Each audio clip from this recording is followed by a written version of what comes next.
It's the Brad and John Show. It is the Brad and John Show for August 12th. This is the B block, which means we start right around 7:20, but we're late this morning as normal. John, you ready for it? Let me hear you do your impression. Go ahead, do it.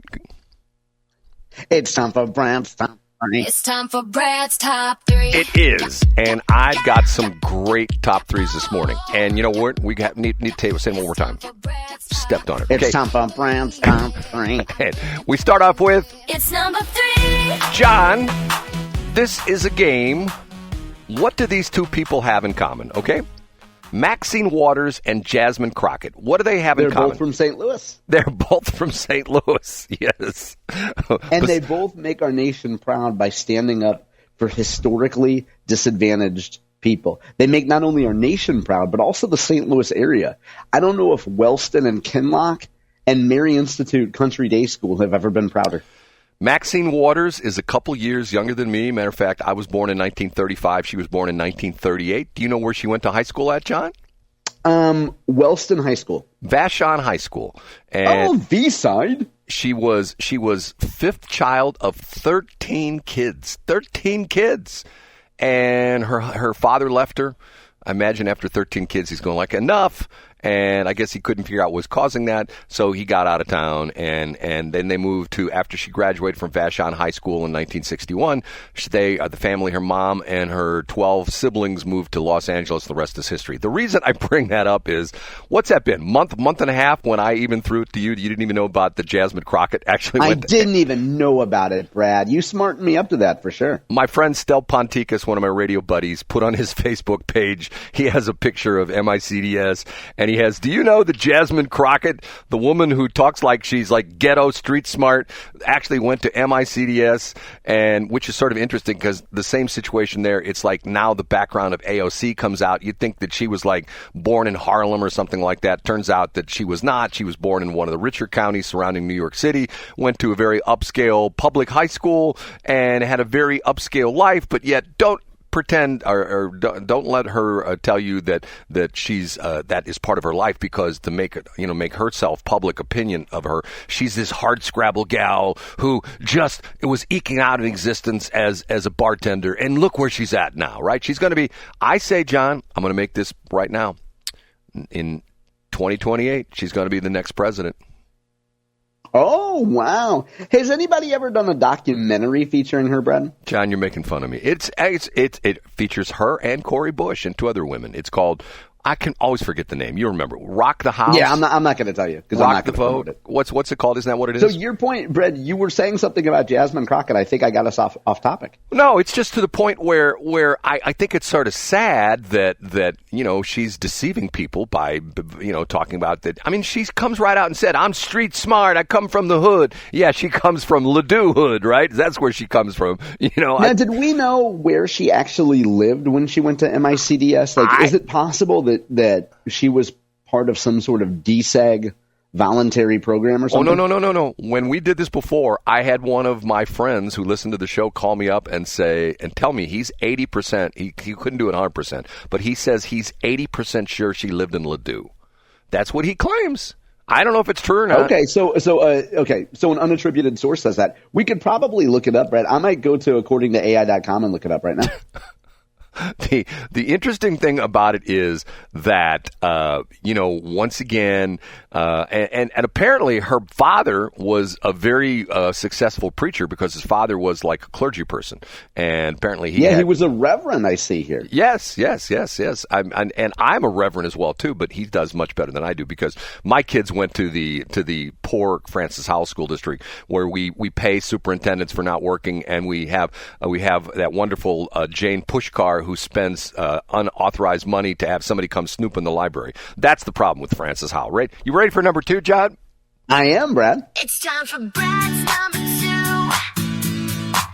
It's time for Brad's number 2. I had an interesting day yesterday where I had two different people say things, and I responded. One of them, I responded back on X, John's favorite platform, and the other one I responded back on Facebook. The first one was Annie Fry. Annie Fry was on her show yesterday, and once again, I have a tremendous opinion of Annie. I think she does a tremendous job. But there's a but. The butt monkey comes out. She was talking about the thing we talked about last week or the week before about the Jimmy Kimmel / Jimmy Fallon, not Jimmy Kimmel, Greg Gutfeld / Jimmy Fallon appearance, and she could not figure out why that happened. She was like, "Why would they do that? Well, they're competitors, not at the same time. They're competitors." And I said to her on X, I said, "Annie, it's about as the tide rises, so do all boats. I promote your show and my show all the time. Call me." And Do you, Brad? What's that? Do you Okay, yeah. I mentioned Annie's show a lot on here. We talk about it all the time. You know, several times I've talked about the fact. Matter of fact, she lives in Edwardsville because, you know, I spent a lot of time in Edwardsville, went to SIU. She's a Southern Illinois University. I think she went to SIU Edwardsville. I know she went to Lewis and Clark Community College. I think she finished her degree at SIU Edwardsville. You know, I think, and what's interesting about it is, can I tell you this? This is a weird thing for Uncle Brad, okay? You know Dana Lash? You know who she is? Yeah, we've talked about the fact that she went to Merrimack. Yeah, we talked about it several times on the show. What else about her, Brad? Well, here's what I'm going to say, and what's in common. What is in common between Dana Lash, Annie Fry, and Brad Hildebrand? Do you know what the common thing is? Did they all have a tie to a local community college? No, the tie is to 97.1, and you know what the tie is? No, what's that? I heard both of their very first shows on radio. And matter of fact, the Dana Lash show was interesting because 97.1 used to, before Mark Cox did the morning show, Mark Cox did a Sunday night show. I don't know if you know this or not. After he got out of the TV business, Mark Cox went into the financial services business, and I believe he worked for Edward Jones. And he did this for like 6 or 7 years, and he still kept his hand in broadcasting. He did a 2-hour show on Sunday night between 7 and 9, and 1 week Mark Cox was on vacation or something like that, and he brought in this brand new woman who'd never been on the radio before, who was a blogger who did a thing called, what was it, Mama Logs? Wasn't that her thing she did? Remember that, John? Correct. Yeah. Good job, Brad. Mama Logs and good old what's his face brought in her and said, "You know what? She's never done a radio show. I think she's got some talent. Here she is." And she did the show. And I listened to, and Annie Fry used to do a show on Saturday afternoons, I believe between 5 and 6. Maybe it was between 4 and 5. And the interesting part of it was she worked her way up through the broadcasting business. At one point in time, she worked at KFNS. And when at 97.1, her job is she was the digital services person. She did the website. She did all the Facebook pages and stuff like that. And apparently one day somebody said, "Annie, you should be on the radio." And they decided, and I heard the very first time she was on 97.1. So for both of those women who started out somewhat humbly doing for Dana Lash doing a 1-hour show on a late night, because let's be honest, Sunday night in radio is like the graveyard. There's 2 graveyards in radio, Sunday morning and Sunday night. Sunday night is the graveyard. Nobody listens, and especially after 9 o'clock, everybody's in bed. You know, that's the bizarre part of it. It was, trust me, I know, because I used to do a talk show from 10 o'clock at night till 2 o'clock in the morning in my early days in KSLQ, and I always used to kid about the fact that at the time I lived out in the apartments out at 270 and Page, and I worked in Clayton. The studios were in Clayton, where the county jail is now, and I used to always amaze myself at 2:30 in the morning on Monday morning when I would drive west on Highway 40. I would be the only car on the highway. There was nobody. You want to see roads deserted, get out about 2, anytime between about 2 and 4 o'clock on Monday morning. You will find nobody on the highways because everybody has this routine where you go to bed earlier on Sunday night because you got to get up to go to work or go to school on Monday morning. So you burnt yourself out over the weekend. You got to be at bed by 9 o'clock at night, and that's the way it is. But anyway, so anyway, I invited Annie Fry onto the show, and crickets. The other one was a guy that I'm not going to mention his name because I'll see him today and I will talk to him in person about this, but who on his Facebook page was complaining about marketing and how marketers are terrible and how advertising agencies and radio stations and people like that are terrible because all they want is more money and they won't do anything. They're not accountable. And what's interesting about this is I'll mention a name. You have no idea who this guy is. Dennis Dunker. What's so interesting was years and years and years and years and years ago, when I was running my traffic network, I knew Dennis Dunker, and it's a weird story how I got to know him. And Dennis Dunker was an interesting guy. Bought a car dealership up in North County. Matter of fact, they burnt it down during the Michael Brown riots. It used to be called Royal Oaks Chrysler Jeep, or Royal Oaks at the time. It was just Royal Oaks Jeep, I think. And then he moved it out into St. Peter's. But I would talk to him about doing advertising on my traffic network, and he said to me one day, why do number you advertising guys never put your money where your mouth is? You come in here, tell me how great your radio station is and blah, blah, blah, blah, blah, blah, but you never put your money where your mouth is. I say, okay, fine, I'll put my money where my mouth is. I said, I'll come up with an idea. The idea I came up with was, I said, Dennis, you close your dealership on Friday night at 9 o'clock, right? He says, yes. He says, once a month, we'll stay open till midnight on Friday. And what time do you close your dealership on Saturday? 6 o'clock. Okay, so once a month, we will stay open till midnight on Friday. So in other words, 3 extra hours. And on Saturday, we'll stay up till midnight and Saturday. And you pay me $300 for every car that's sold between 9 and midnight and 6 p.m. and midnight on Saturday, because I'm going to advertise the crap out of your place and my searchlights out there, and I'll have all sorts of crazy stuff, have my rooftop balloons. And the only reason people will be coming to buy cars on Saturday between 6 and midnight and Friday between 9 o'clock and midnight will be because they heard it on the radio, they heard my promotions and stuff like that. He says, you're on. First month, I made $3,600.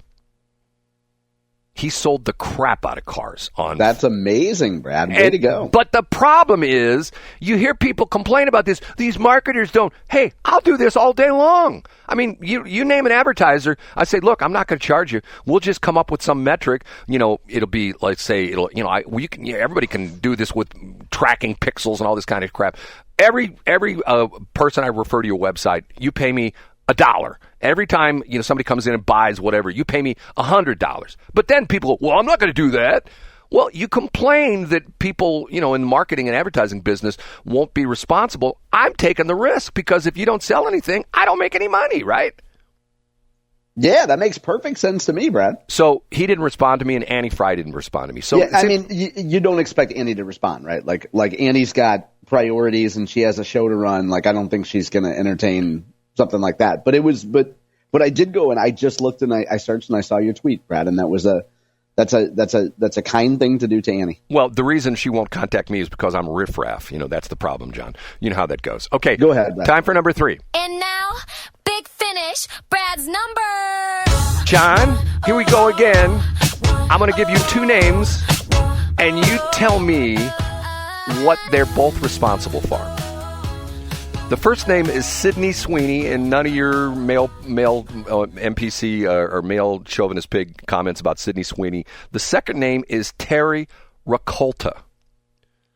I don't know who the latter is. Who's the latter person? Sydney Sweeney and Terry Rakolta, okay?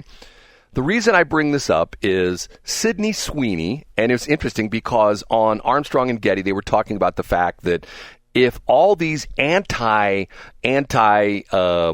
Sydney Sweeney people and the Gene Company, who's the Gene Company?